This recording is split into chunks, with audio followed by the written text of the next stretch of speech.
여러분 안녕하십니까? NWN 내외 방송 뉴스를 시작하겠습니다. 첫 소식은 북미 정상회동 소식 전해드리겠습니다. 트럼프 대통령과 김정은 북한 국무위원장 그리고 문재인 대통령의 만남 어떻게 보셨나요? 각본 없는 드라마라는 말이 어울릴 정도로 갑작스럽게 추진된 만남이었는데요. 북한 조선중앙통신이 김정은 북한 국무위원장과 트럼프 미국 대통령의 판문점 회동 소식을 사진과 함께 보도했습니다. 중앙통신은 김정은 동지께서 6월 30일 오후 도널드 트럼프 미 합중국 대통령의 제의에 따라 판문점에서 역사적인 상봉을 하셨다며 북미 대화 재개 소식을 알렸습니다. 통신은 하루 남짓한 시간 동안 지구촌의 눈과 귀가 또다시 조선반도에 집중됐다. 북미 순회 상봉 소식에 대한 관심과 기대가 온 행성을 뜨겁게 달구며 걱정과 흥분으로 열광했다고 덧붙였습니다. 어제 국회의장과 여야 5당 대표 모임인 추월회에 황교안 대표가 넉 달 만에 참석했습니다. 문희상 국회의장과 여야 5당 대표는 어제 국회 귀빈식당에서 초월회 모임을 갖고 국회 정상화 방안과 한반도 평화 문제 등을 논의했습니다. 이번 모임에는 지난 3월 이후 일정 등을 이유로 나오지 않았던 황교안 대표도 참석해 추경 심사 등 국회 정상화와 관련된 논의를 펼쳤습니다. 더불어민주당은 국회 정상화가 된 만큼 민생 안정과 경제 활력을 위해 자유한국당이 예결위원장을 비롯한 상임위원장을 조속히 선출해 줄 것을 촉구했습니다. 이해찬 대표는 어제 국회에서 열린 최고위원회의에서 처리해야 할 현안이 산적한 반면 임시국회 회기는 3주 정도라며 애초 합의한 의사 일정에 따라 국회를 진행해야 한다고 말했습니다. 그러면서 자유한국당이 한국당 몫의 상임위원장을 조속히 선출해야 추가 경정 예산안과 법안 심사가 가능해진다고 강조했습니다. 자유한국당 황교안 대표는 도널드 트럼프 미국 대통령과 김정은 북한 국무위원장이 어제 판문점 남측 자유의 집에서 회동을 가진 것과 관련해 문재인 대통령이 회담에 참석하지 못한 것은 대단히 아쉬운 부분이라고 말했습니다. 황 대표는 어제 국회에서 열린 최고위원회의에서 우리 스스로 안보와 국방을 챙기지 않으면 북한의 통미봉남 전술과 미국의 자국 우선 사이에서 또 다른 심각한 위기에 직면할 수 있다며 이렇게 밝혔습니다. 이어 트럼프 대통령의 발언을 살펴보면 탄도미사일에 대한 언급이 전혀 없었고 직접적 피해자인 우리나라의 안전에 대해서도 형식적인 의지조차 표명하지 않는 등 미국은 철저하게 자국 안보에 집중하고 있음을 확인할 수 있었다고 말했습니다.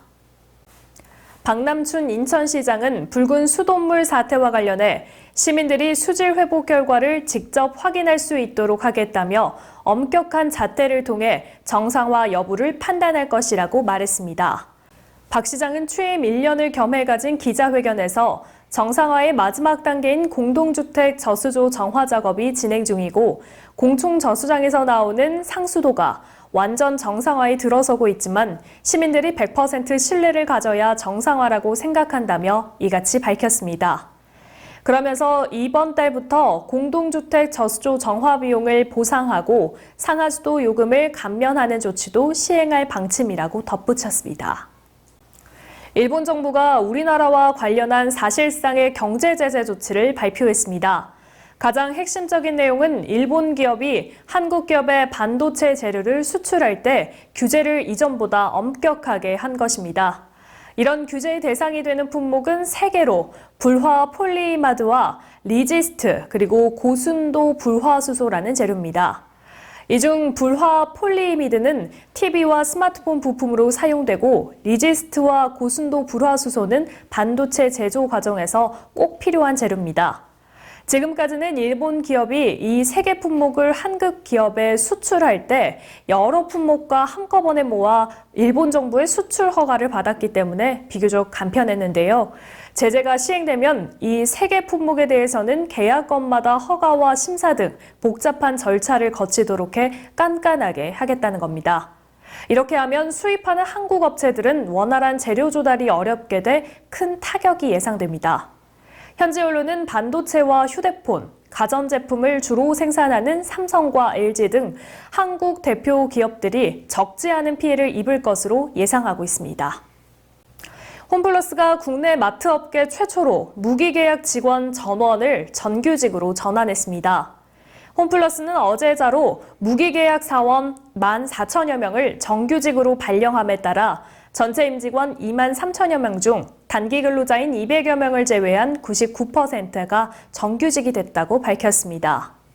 홈플러스 측은 정규직 전환을 위해 별도 자회사나 직군을 만들지 않았고 모든 직원이 똑같은 직급과 승진 체계를 적용받게 된다고 설명했습니다. 2019년 7월 1일 사용분부터 박물관, 미술관 등을 관람하면 쓴 돈 일부를 연말정산을 통해 돌려받습니다. 문화체육관광부는 작년 12월 개정된 조세특례 제한법에 따라 박물관, 미술관에 입장하기 위해 신용카드 등으로 사용한 금액에 대한 소득공제를 시행한다고 밝혔습니다. 지난해 7월부터 시행하는 도서공연비 소득공제 제도를 확대한 것으로 총 급여 7천만 원 이하 근로소득자를 대상으로 하며 공제율은 30%, 공제 한도는 도서공연비 포함 최대 100만 원입니다.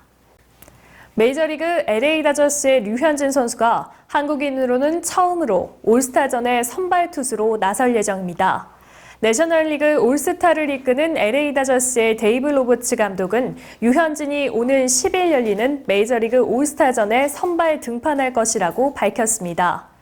로버츠 감독의 말대로 등판이 확정되면 류현진은 한국인 최초이자 1995년 노모 히데오 이후 아시아 선수 두 번째로 올스타전 선발 투수의 영예를 안게 됩니다. 앞서 메이저리그 올스타전에 나섰던 박찬호와 김병현, 추신수는 선발 라인업에 이름을 올리진 못했습니다. 류현진은 올 시즌 16경기에 선발 등판해 9승 2패 평균 자책점 1.83을 기록하며 내셔널리그 다승 공동 2위, 평균 자책점은 메이저리그 전체 1위를 달리고 있습니다. 지난 28일 오후 3시 구리시 전통시장에서 전통시장 활성화 공연이 열렸습니다. 이날 행사에서 NWS 내외방송 소속 HS 연합예술단 전속 가수들이 더운 날씨에도 불구하고 열정적인 무대를 선보였는데요. HS 연합예술단장 가수 차영, MC 겸 가수 윤현수, 심파금 남옥단, 그리고 가수 황수연, 안화자, 박재견, 손석희, 오복심 등 NWS 전속 가수들이 참여했습니다. 특히 1365 경기도 자원봉사센터에서 보조받은 음료와 빵을 참석자들에게 나누어주는 뜻깊은 이벤트도 이뤄졌습니다. 네, 7월 첫째 주 뉴스 전해드렸습니다. 본격적인 여름이 다가온 만큼 건강관리에 유의하시기 바랍니다. 오늘 뉴스 여기서 마치겠습니다. 시청해주신 여러분 고맙습니다.